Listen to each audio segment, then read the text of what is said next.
Hello everyone, in this video tutorial I am going to explain some of the important topic in moment of inertia.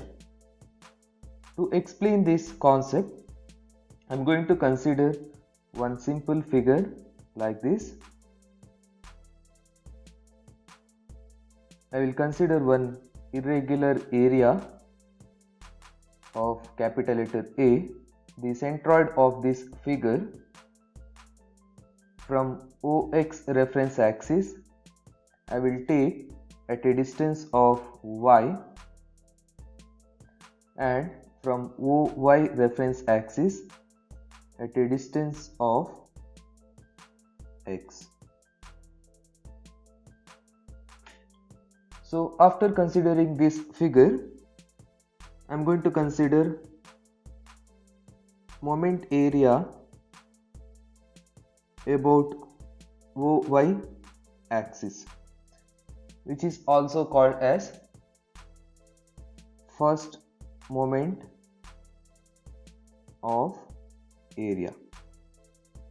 So as we see in the previous centroid concept, moment area is nothing but area of the figure into perpendicular distance. I am calculating about OY axis, therefore perpendicular distance to the centroid of that area, that is x, therefore I can take area into perpendicular distance x, that is the first moment of area. If the first moment of area is multiplied with perpendicular distance again, that is known as the second moment of area or moment of inertia. So I will take moment of inertia is equal to second moment of area, that is equal to first moment of area into perpendicular distance. So we will denote moment of inertia mi is equal to a into x square.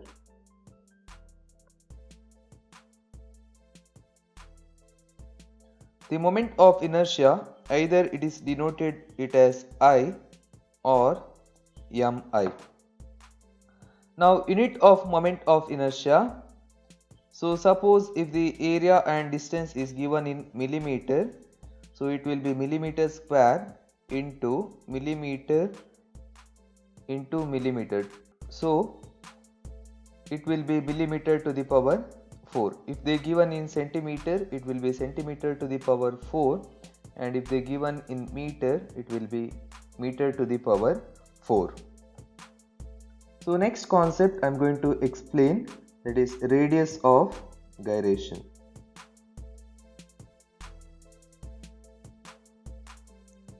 It will be denoted by K.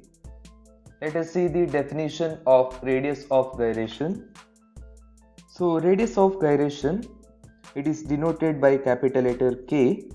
It is the distance from the given axis where the whole area of the plane figure is assumed to be concentrated, such that there is no changes in the moment of inertia about the given axis.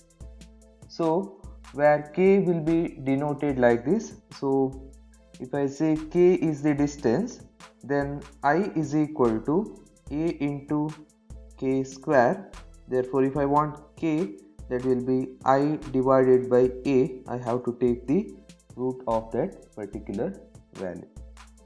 So if they ask radius of gyration, first I have to find the moment of inertia divided by total area of that figure will give the radius of gyration.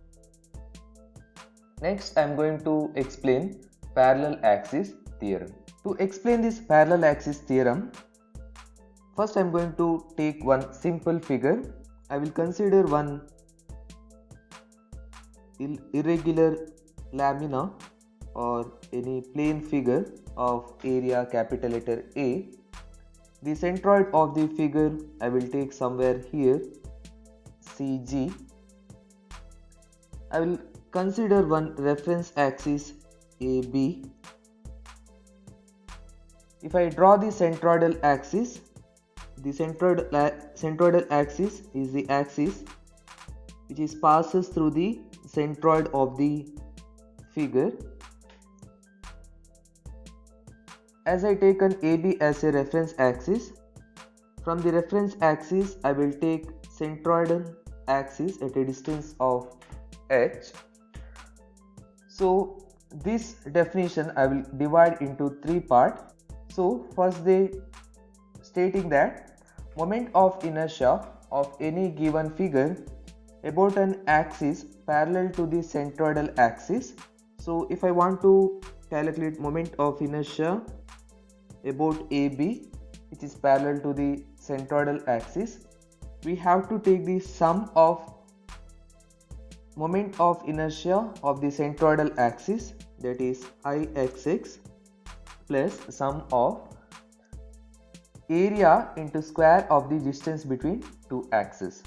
So area of the figure we taken A, square of the distance between two axes, that is h square. So now I will read the entire statement. Moment of inertia of any given figure about an axis parallel to the centroidal axis, we taken here, is taken as the sum of the moment of inertia, about centroidal axis, that is Ixx, and product of area and square of the distance between them. This is the definition of parallel axis theorem. So I will take where IAB is the moment of inertia about AB reference axis.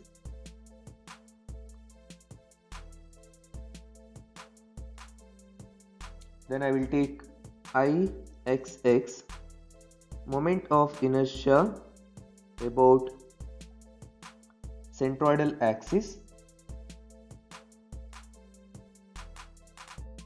Then where A is the total area and h is the distance between two axes.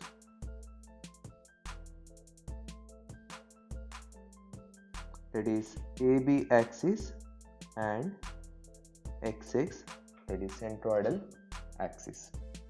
So if they ask in the question find the moment of inertia about AB axis, first I have to find the moment of inertia about centroidal axis, then I have to find the area of the figure, then I have to multiply with square of the distance between those two axes. Let us see how to derive this theorem.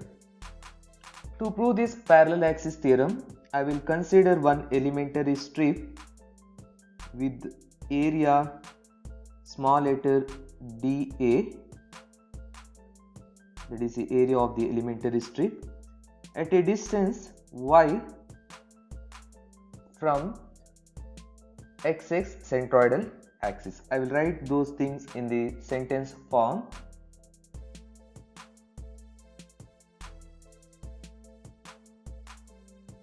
So after considering this elementary strip, first I am going to calculate moment of inertia of the elementary strip about centroidal axis. That is the first step.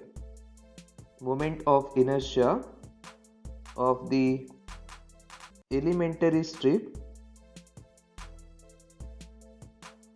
about centroidal axis.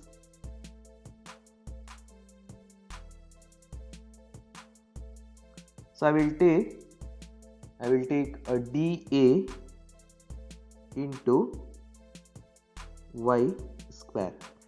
We discussed at the beginning, moment of inertia is nothing but area into distance square. Similarly, here I am calculating moment of inertia of the elementary strip about centroidal axis. Area of the elementary strip is dA about centroidal axis, therefore distance is y square. So after that, I'm going to consider moment of inertia of all elementary strip about centroidal axis. So I can say total area. So total area, I can take A is equal to sigma into dA. I will consider here it as sigma dA. I will take moment of inertia of total area about centroidal axis. That will be denoted by Ixx. Therefore, sigma dA into y square.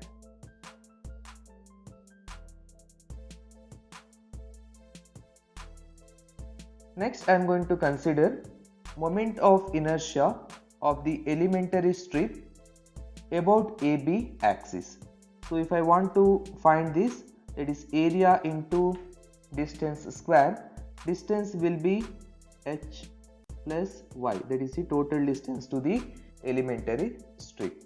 So I will take that sentence, moment of inertia of the elementary strip about AB reference axis. So I will take area of the elementary strip is dA into distance is h plus y, total distance from AB axis to the centroid of the elementary strip, that is h plus y. Therefore h plus y whole square. So next I can take moment of inertia of total area about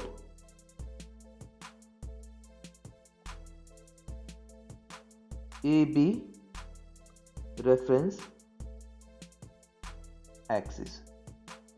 So same way, total area is sigma dA into h plus y square. Sigma dA is the total area into h plus y square.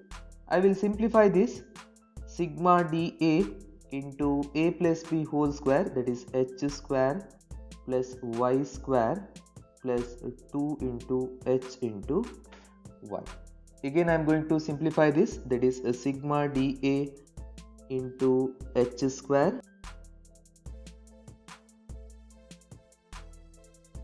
so first two terms I will write sigma dA into h square plus sigma dA into y square, that is nothing but Ixx, moment of inertia about centroidal axis, Ixx.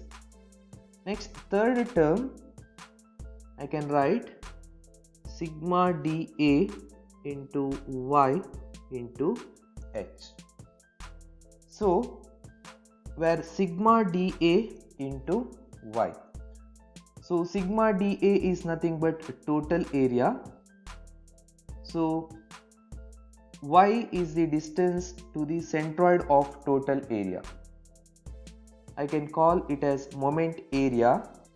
So if I want to find the moment area of this total area, that is from the centroidal axis, therefore this term will become 0. So moment area of the total area about centroidal axis will become 0. Therefore this entire term will become 0. So we will end up with, so moment of inertia about AB reference axis, I will take it as IAB.